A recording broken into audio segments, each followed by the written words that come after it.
Vamos começar com a Ku Klux Klan. Todo mundo sabe o que é a Ku Klux Klan. Radicais, violentos, escravagistas, preconceituosos, com aquelas vestes brancas, túnicas brancas, com aquele chapéu em cone.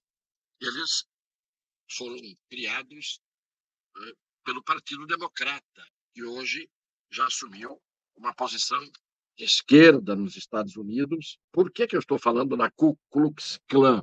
Porque o Luiz Inácio da Silva comparou aquele povo, aquela legião, aquela multidão, comparou aquele ato absolutamente pacífico, e isto para a frustração de muitos que queriam que acontecesse isso. O Lula, o senhor Luiz Inácio da Silva, ele atreveu-se a dizer isso que nós vamos mostrar agora. Cidadão que ontem roubou do povo brasileiro o direito de comemorar o dia da independência, porque ele se apoderou da forma mais vergonhosa de um dia que é de 215 milhões de brasileiros e não dele. E fez de uma festa do nosso país uma festa pessoal.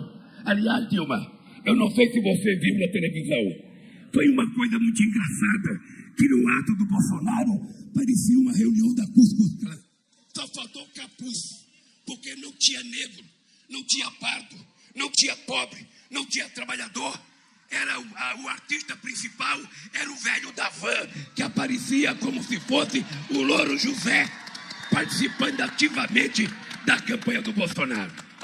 Esta fala absolutamente imprópria, desequilibrada, essa fala raivosa, cheia de asneiras, é a de um ex-presidente da República que piorou muito, bem mais do que a gente poderia imaginar, depois dos escândalos da Lava Jato.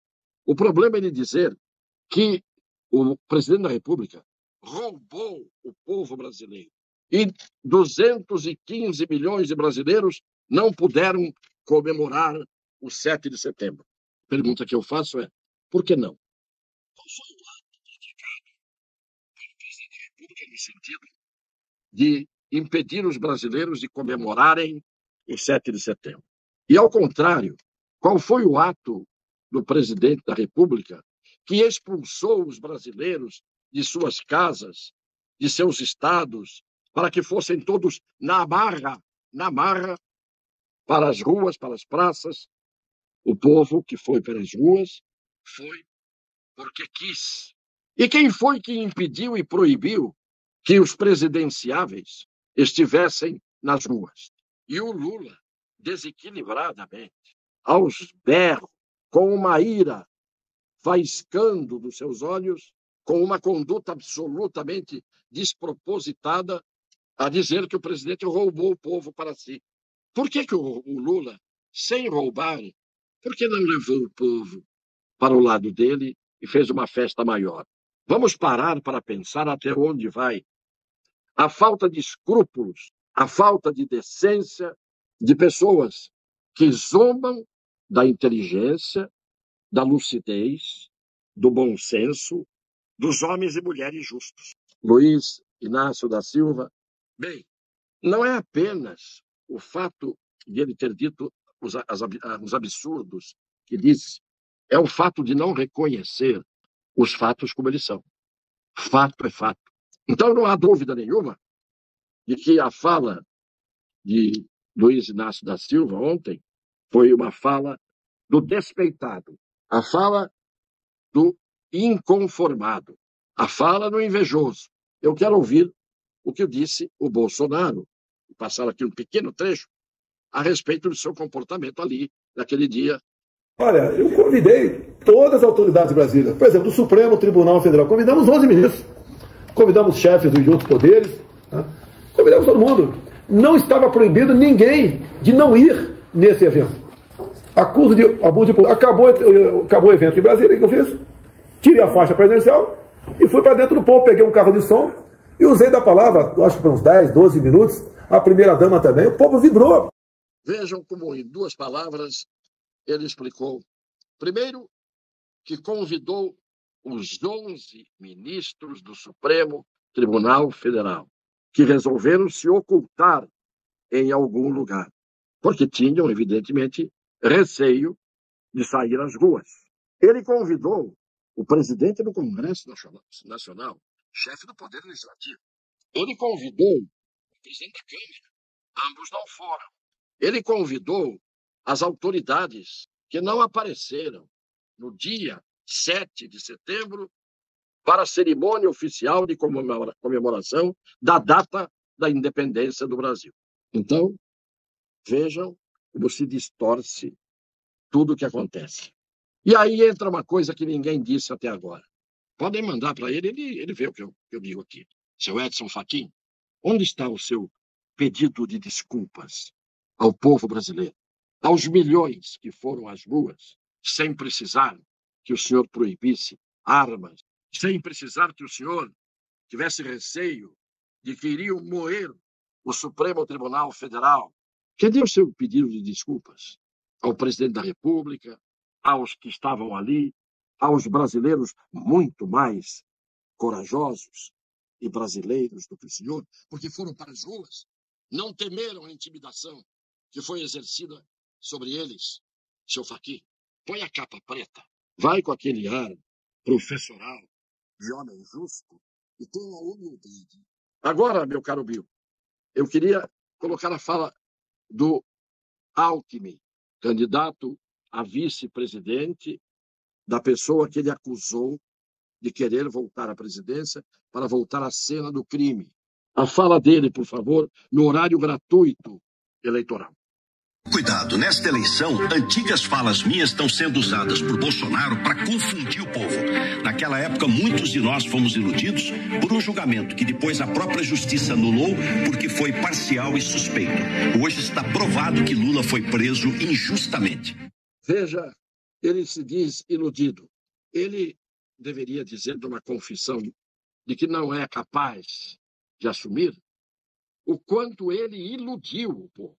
Ele não foi iludido pela Lava Jato, ele iludiu durante muito tempo o povo. Não a mim, que o conheço de vários carnavais. Porque para mim basta que uma pessoa me traia uma vez, fraude a minha confiança uma vez, zombe da minha boa-fé uma vez, e acabou.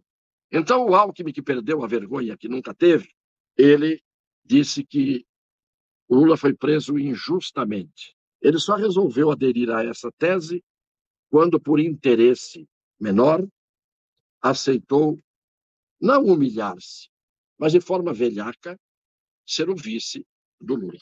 Ele, na verdade, disse que houve uma injustiça e que todos foram iludidos pela Lava Jato. A Lava Jato coletou as provas, pôs no processo. O próprio Barroso mostrou todas as provas, dizendo que todos os fatos existiram. A única coisa é que, num determinado momento, resolveu-se entender que os fatos existiram. Tanto que o Barroso, ministro do Supremo, os admite. Ele falou, só que entenderam que o juiz que estava cuidando do caso durante aquele tempo todo, diante da cegueira do Supremo, porque o Supremo só resolveu abrir os olhos quando interessou. Mas houve ilusão, a Lava Jato iludiu. Então a Lava Jato iludiu os 3 desembargadores do Tribunal Federal, que confirmaram a condenação. Então a Lava Jato iludiu os ministros do STJ, Superior Tribunal de Justiça, que manteve a condenação. 3 degraus. Primeira instância, segunda instância, terceira. Então a Lava Jato iludiu por quase não sei quantos anos os ministros do Supremo, que recebiam habeas corpus, recursos, e estapeavam de volta dizendo não tem cabimento. Recursos da defesa dos condenados. Aí, de repente, o Supremo acordou, despertou, com o beijo do príncipe encantado, a Branca de Neve do Supremo acordou. E não houve, em nenhum momento, declaração de inocência de ninguém. O que se disse é, esse processo está anulado e tem que começar de novo. Mas as provas todas estavam ali, produzidas. E estas provas ninguém desmentiu. Ninguém desmentiu o Palocci na sua delação. Ninguém deixou de receber os milhões e milhões que foram devolvidos pelos que roubaram as estatais. Então, o fato aconteceu. É como se, eu vou dar um exemplo simplíssimo, alguém mata outra pessoa. Todas as câmeras filmando, testemunhas vendo, alguém mata uma pessoa. Corre o processo, essa pessoa é condenada pelo homicídio, vai para a segunda instância, o tribunal, os desembargadores confirmam, vai para a terceira instância, o STJ confirma. Nesse meio do caminho, recursos vão parar no Supremo Tribunal Federal.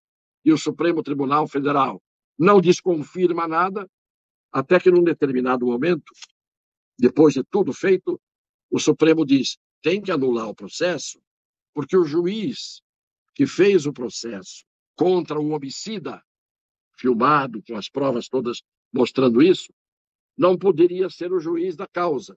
Tinha que ser noutra cidade.